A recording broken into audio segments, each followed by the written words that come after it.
নবীর ঘোষণা স্বামীর মনে মা বোনেরা ব্যথা দিও না আমার নবীর ঘোষণা ঘটনা শোনো মা ফাতেমার ঘটনা শোনো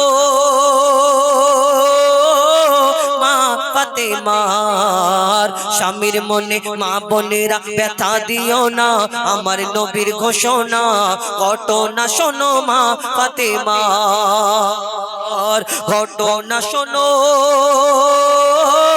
মা ফাতেমার।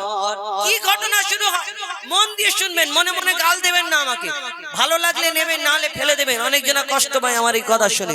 কবি ছন্দের মাধ্যমে লিখছে দেখুন, ওই যুদ্ধ করতে যাবে আলী হাতে নিল তলোয়ার, যুদ্ধ করতে যাবে আলী হাতে নিল তলোয়ার, মা ফাতেমা স্বামীর কাছে করলো এমন আবদার, মা ফাতেমা স্বামীর কাছে করলো এমন আবদার, যুদ্ধ থেকে ফেরার পথে আসবে যখন ঘরে একটি নতুন কাপড় কিনে আনবে আমার তরে, একটি নতুন কাপড় কিনে আনবে আমার তরে।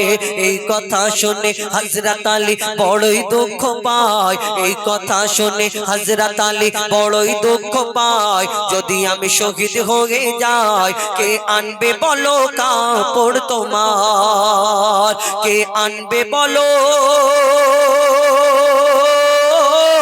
কাপড় তোমার। হযরত আলী মন খারাপ, যুদ্ধে চলে গেল। এইদিকে ইমাম হাসান ইমাম হুসাইন সব দেখেছে ছোটবেলায় বাচ্চা, আর হয়ে যাবার পরে আমার দয়ার নবীর কাছে ছুটে ছুটে চলে গেল ইমাম হাসান ইমাম হুসাইন। আর যখন গেল আমার নবীজি জিজ্ঞেস করে বলো তোমার আব্বা মা কেমন আছে, কি করছে? আমার নবী জিজ্ঞেস করার পরে ইমাম হাসান ইমাম হুসাইন বলছে না না জান, আমার আব্বা যুদ্ধে গেছে, সবাই ভালো আছে, কিন্তু যখন যুদ্ধে গেল মনটা একটু খারাপ। কেন? না আমার আম্মা একটা নতুন জামা চেয়েছে।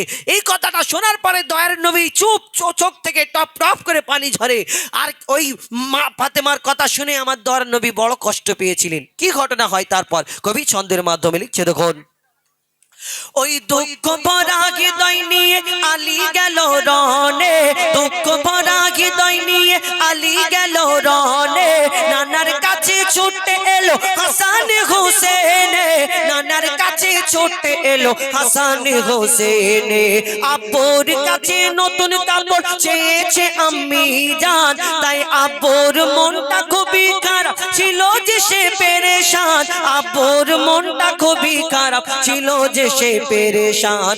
এই কথা শুনে দয়ার নবীর কান্না থামে না, এই কথা শুনে দয়ার নবীর কান্না থামে না, কি ভুল করলো ফাতেমা, এই কথা শুনে দয়ার নবীর কান্না থামে না, কি ভুল করলো ফাতেমা, কি করলে বলো বেটি আমার, কি করলে বলো বেটি আমার। বড় কষ্ট পেয়েছে। তারপর কি হয়, একদিন হলো, দুদিন হলো, 3 দিন হয়ে গেল, মা ফাতেমা নিজের বাড়িতে কাজ করে, দেখে আমার আব্বা আর আসে না। একদিন হয়ে গেল, 2 দিন হয়ে গেল, 3 দিন হয়ে গেল, আমার আব্বা আমাকে প্রত্যেক দিন দেখতে আসে, খোঁজ খবর নিতে আসে। এখন আমার স্বামী নেই, আমার বাড়িতে কেন আসে না? মা ফাতেমা 3 দিন পরে ছুটে ছুটে নবীজির ঘরের সামনে গিয়ে দেখে দাঁড়ায়।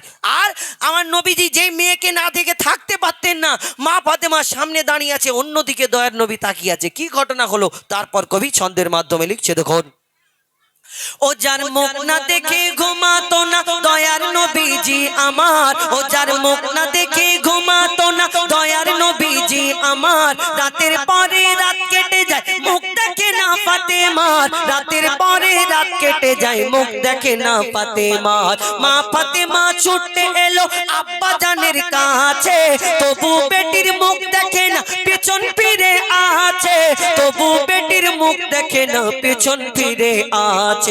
বলছে নবী ওগো বেটি বাড়ি চলে যাও, বলছে নবী ওগো বেটি বাড়ি চলে যাও, আগে স্বামীর কাছে ক্ষমা চাও, বলছে নবী ওগো বেটি বাড়ি চলে যাও, আগে স্বামীর কাছে ক্ষমা চাও, তবে করবে ক্ষমা আল্লাহ আমার, তবে করবে ক্ষমা আল্লাহ আমার।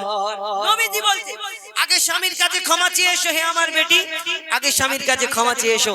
কিন্তু বর্তমান যুগে কিছু প্রধানমন্ত্রী মার্কা মা আছে, প্রধানমন্ত্রী মার্কা, এদের দেখবেন সবাই না, আমি খারাপ কাজ সবাইকে বলছি না, কিছু কিছু প্রধানমন্ত্রী মার্কা মা যাতে দেখবেন মেয়ের বিয়ে হলে অ্যাডজাস্ট হতে তো সময় লাগে। মেয়ে যখন শ্বশুর বাড়ি গিয়ে বলে ফোন করে, মাগো আমাকে কোন জায়গায় বিয়ে দিলে, এর থেকে আমার ওই গলায় কলসি ঢুকিয়ে আমাদের বাগানের পুকুরে ডুবিয়ে মেরে দিতে, তাও আমি আরামে থাকতাম। বাগানের পুকুরে ডুবিয়ে মেরে দে, মরলে বুঝতে পারবি, শুধু আওয়াজ গুড়গুড় গুড়গুড় করে হবে, মরে মরে গেলে আরামে থাকবে। হ্যাঁ, আর তখন মা ফোন করে বলে, কেন কচি কি হয়েছে আমাকে বলো, কেন মনা কি হয়েছে, কেন না তোমার এ বলে আমাকে ওই বলে, ওই বলে আমার এখানে বড় কষ্ট হয়। তখন মা এরকম হাত খেলিয়ে বলে, শোনো কচি, তোমাকে যদি কেউ 4টে বলে তুমি 8টা বলে নেবে, তোমাকে যদি কেউ 2টো মারে তুমি 4টে মেরে চলে আসবে, বাকি আমরা দেখে নেবো। এরকম হাত নেড়িয়ে বলে, দেখে নেবো। দেখে নিবি মানে ভিতরে তো হাত এরকম সোজা করে শুয়ে থাকবি, শুধু আওয়াজ হবে।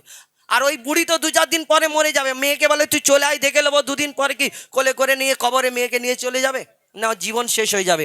আমরা এই দুনিয়ায় এই শিক্ষা দিই, কিন্তু আমার দয়ার নবী যখন বলে আগে স্বামীর কাছে ক্ষমা চেয়ে এসো, তখন মা ফাতেমা ছুটে ছুটে ঘরে চলে যায়, দরজা বন্ধ করে শুধু ডুকরে ডুকরে কাঁদে।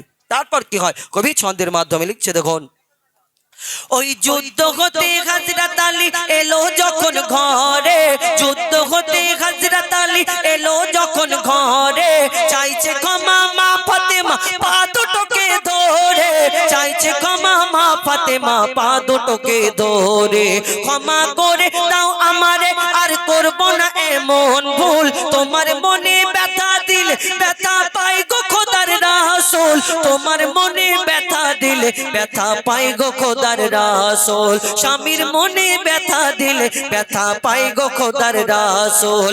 আলী ফাতেমা হাসান হোসেন নবীর কাছে যায়, আলী ফাতেমা হাসান হোসেন নবীর কাছে যায়, নবী মোর দেখে শান্তি পায়, এমন ভুল কখনো করো না গো আর, এমন ভুল কখনো করো না গো আর। আমার নবী সেদিন মা ফাতেমাকে উম্মতের শিক্ষার জন্য কি বলে গেছিলেন, শেষ কথায় কবি লিখছে, দেখুন, ওগো বলছে নবী আল আরাবী, শোনো বেটি ফাতেমা, আলী যদি আজ তোমাকে না করি তো ক্ষমা, আলী যদি আজ তোমাকে না করি তো ক্ষমা, আমি তোমার আব্বা তোমাকে ক্ষমা করতাম না, আমি তোমার আব্বা তোমাকে ক্ষমা করতাম না, স্বামীকে যে দুঃখ দেবে আমি নবী তাকে চিনব না, স্বামীকে যে দুঃখ দেবে নবী তাকে চিনবে না। কেমন শিক্ষা দিয়ে গেল নবী দো জাহান, কেমন শিক্ষা দিয়ে গেল নবী দো জাহান, বলে মঈদুল ইসলাম ভুল ছিল না মা ফাতেমার, ভুল ছিল না মা ফাতেমা।